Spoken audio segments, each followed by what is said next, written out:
this seems like Draymond is thinking of this as the Warriors' last gasp, or the Warriors, they're in the home stretch here. And he was like, I don't see why we can't win another championship, which I thought was a little bit less of a resounding endorsement. He was talking about two. He was talking about he wants Clay and Steph to get to 6. So it's like he's right. like his short-term plan is to win 1 for Chris Paul. His long-term plan is to get to 6 for him, Steph, and Clay. So I mean, I thought it was pretty ambitious. I think one of the things that we're all watching out for is this going to work? Forget about the personality stuff. They could be best friends. I don't know if it's going to work from a basketball standpoint because Chris Paul is such a ball-dominant player. And the Warriors' offense is so built on the ball zipping around and bodies moving, people being very flexible about playing off ball or playing without the ball.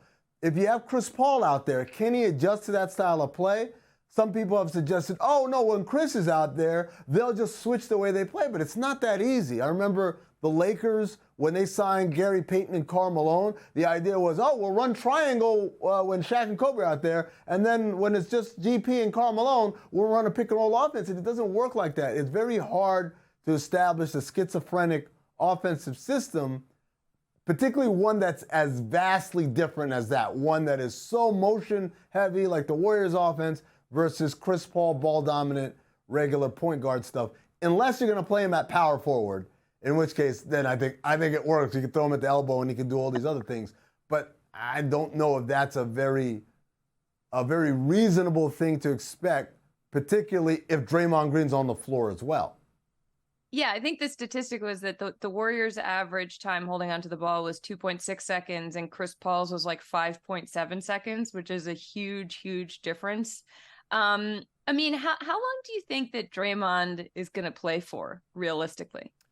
Yeah, that's the thing. He's going to be 34 this year. He's got a lot of mileage on his body, obviously all those championship runs, those finals runs. And most importantly, like he doesn't have the best body to begin with. We're not talking about an Adonis here. We're talking about a guy who was drafted with knee concerns, who is slightly on the overweight side of things, who isn't explosive, doesn't get off the floor, and who plays bigger than what he is. He's guarding centers. He's guarding power forwards. He's only 6'6". He's guarding guys who are 6'9", 6'10", who outweigh him and are bigger than him. There's a toll to all of that, and especially playing at the highest level like that where you do care every possession. He's an incredible defensive player. He's the best defensive player in the league by my estimation. And again, that's a tax. He's not getting nights off. He's not getting possessions off. So I'm wondering, he calls this the most important season of his career. I'm wondering like how much more he can give us at this level before his body starts to fail him. Yeah, I mean, he gives it his all when he's out there, is one way to put it. Something else that he said that I thought was very interesting was he said, after the Jordan Poole stuff, he was like, I had people calling me a cancer in the locker room after winning 4 championships. And I think that to me was very, very interesting because it raises the question of like, can you be the glue of a team for 4 rings and then become something that's toxic? Or are people not understanding just how complicated this situation is in terms of obviously what Draymond did was very bad. Is there, though, a way that 2 things can be true at once, which I always tend to think that there is. This isn't a comic book movie. Bad people do good things, good people do bad things. People make mistakes. Right. I'm sure if he could take it all, do it all over again, he'd take it back or he'd handle it a different way. He made a mistake, but obviously his resume speaks for itself. I'm more concerned, Charlotte, that he cares. And that's the one thing over the last 2-3 years, I think I've always felt like, obviously Draymond is in tune and he uses the motivation of people's words against him to his benefit and all. But this concept of him wanting to be a media personality and rushing on microphone and it's almost like, buddy, that's waiting for you. You're going to have it and you're going to be awesome at it because you're so smart at breaking down the game in a way that a lot of players can't. They're not able to articulate what they're seeing on the floor from the defenders, from what's available to them. He does an amazing job of it. But because of that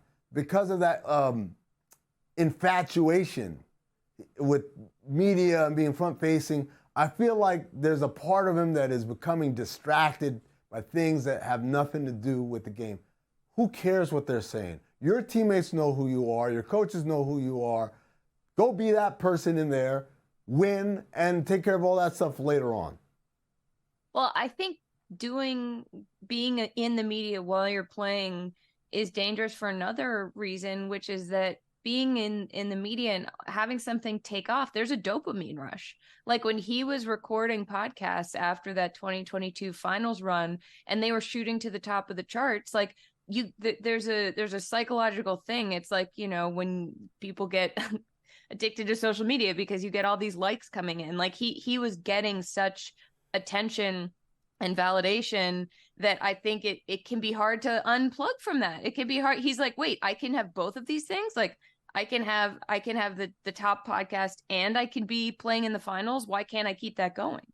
Yo, as someone who's had a top podcast, man, let me tell you right now, it ain't all that. It's all right. Yeah, we know that. I mean, I'm saying Draymond might not have gotten there yet. This is my plea with him. It's okay.